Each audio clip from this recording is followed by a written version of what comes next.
ভগবান কি কখনো তার ভক্তের সামনে আসতে সংকোচ বোধ করতে পারেন?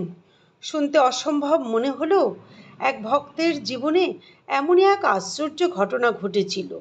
এমন এক ভক্ত যিনি সারা জীবন কৃষ্ণকে শুধু ভালোবেসেছেন, কিন্তু তার কাছে কখনো কিছু চাননি। আজকের গল্পটি শুধু একটি অলৌকিক কাহিনী নয়, এটি আমাদের শেখায় সত্যিকারের ভক্তি কাকে বলে। বৃন্দাবনের কাছে একটি শান্ত গ্রামে বাস করতেন এক বৃদ্ধ বৈষ্ণব। তার ঘর ছিল ছোট, পোশাক ছিল সাধারণ, কিন্তু হৃদয় ছিল কৃষ্ণপ্রেমে পরিপূর্ণ। প্রতিদিন ভোরে ঘুম থেকে উঠে তিনি তুলসী গাছে জল দিতেন, জপমালা হাতে কৃষ্ণ নাম জপ করতেন এবং গ্রামের মানুষদের ভগবানের কথা শোনাতেন। কেউ কেউ তাকে জিজ্ঞাসা করত, বাবা, আপনি ভগবানের কাছে এত প্রার্থনা করেন, কি চান আপনি? তিনি হাসি মুখে বলতেন, চাওয়ার মতো আমার কিছু নেই, তিনি যেন আমার হৃদয়ে থাকেন, এটাই যথেষ্ট। এইভাবেই বছরের পর বছর কেটে গেল। একদিন তার মনে প্রবল ইচ্ছা জাগল, জীবন তো প্রায় শেষের পথে, মৃত্যুর আগে একবার যদি বাঁকে বিহারীজির দর্শন পেতাম। এই ইচ্ছা তার হৃদয়ে এমনভাবে জেগে উঠল যে তিনি আর দেরি করলেন না। বৃদ্ধ বৈষ্ণবের শরীর দুর্বল, পা চলে না, তবুও তিনি যাত্রা শুরু করলেন অনেক কষ্টে।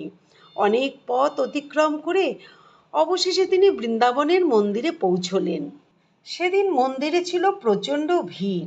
চারিদিকে ভক্তদের জয়ধ্বনি, ঘণ্টার শব্দ, কীর্তনের সুরে পরিবেশ মুখরিত।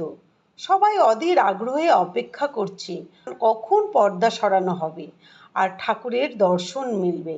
অবশেষে সেই মুহূর্ত এলো। ভারী পর্দা সরে গেল। হাজার হাজার ভক্ত হাত জোড় করে প্রভুর নাম করতে লাগলো। তাদের দু চোখ যেন আনন্দ অশ্রুতে ভরে উঠল।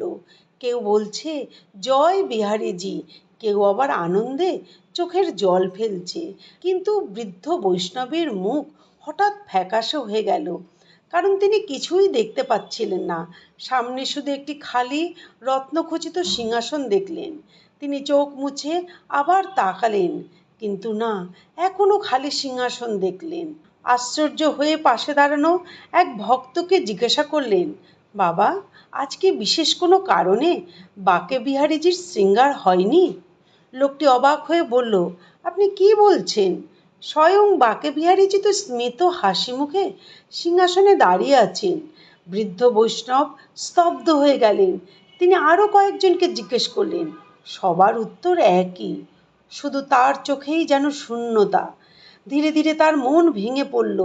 তিনি ভাবতে লাগলেন, সারা জীবন নাম জপ করলাম, ভগবানের কথা বললাম, অথচ আজ সবাই তাকে দেখতে পাচ্ছে, শুধু আমিই পাচ্ছি না। তাহলে কি আমার ভক্তির মধ্যে কোথাও ত্রুটি ছিল? তাহলে কি আমি সত্যিই তার যোগ্য নই? এই চিন্তা তাকে ভেতর থেকে ভেঙে দিল। মন্দির থেকে বেরিয়ে তিনি যমুনার তীরের দিকে গেলেন, হাঁটতে শুরু করলেন। চোখ দিয়ে অনবরত জল পড়ছে। তিনি মনে মনে বললেন, যে চোখে প্রভুর দর্শন নেই, সেই চোখ দিয়ে আর বেঁচে থেকে কী লাভ? কিন্তু ভক্তের হৃদয়ের কান্না কি ভগবান শুনতে পান না? অন্তর্যামী প্রভু সবই দেখছিলেন। যমুনার ঘাটের কাছে এক অসুস্থ চর্মরোগে আক্রান্ত মানুষ বসেছিল। তার শরীর জুড়ে রোগের চিহ্ন, চোখে অসহায়তা। সেই সময় এক অপরিচিত ব্রাহ্মণ তার কাছে এসে বললেন, ওই যে বৃদ্ধ সাধুকে দেখছো, তার আশীর্বাদ পেলে তোমার জীবনের দুঃখ দূর হয়ে যাবে, তুমি সুস্থ হয়ে উঠবে।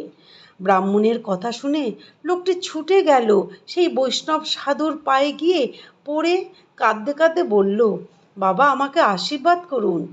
বৃদ্ধ হতভম্ব হয়ে বললেন, আমাকে ছেড়ে দাও, আমি নিজেই আজ ভগবানের কৃপা থেকে বঞ্চিত, আমার আশীর্বাদে কি হবে? কিন্তু লোকটি কিছুতেই ছাড়ল না। শেষে বৃদ্ধ করুণাময়ের নাম স্মরণ করে বললেন, ভগবান তোমার মঙ্গল করুন। বাক্যটি উচ্চারণ হওয়ার সঙ্গে সঙ্গে এক আশ্চর্য ঘটনা ঘটল। লোকটির মুখে আলো ফুটে উঠল। তার দীর্ঘদিনের কষ্ট মুহূর্তে দূর হয়ে গেল। চারপাশের মানুষ বিস্ময়ে তাকিয়ে রইল। বৃদ্ধ বৈষ্ণব সাধু নিজেও অবাক হয়ে গেলেন।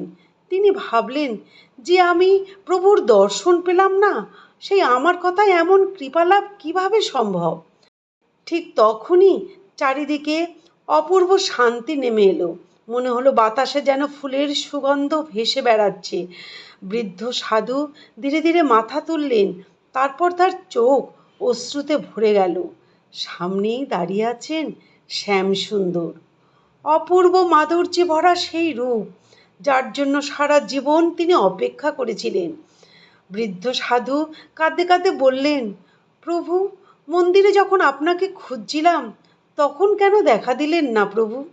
ভগবান মৃদু হাসলেন, তারপর বললেন, তুমি সারা জীবন আমাকে ভালোবেসেছ, কিন্তু কখনো কিছু চাওনি। অধিকাংশ মানুষ আমার কাছে কিছু না কিছু চায়, কিন্তু তুমি শুধু আমাকেই চেয়েছ। বৃদ্ধ নীরবে সব শুনতে লাগলেন। প্রভু আবার বললেন, যে ভালোবাসায় কোনো স্বার্থ চেনে না, সেই ভালোবাসার মূল্য আমি নিজেও সম্পূর্ণ শোধ করতে পারি না।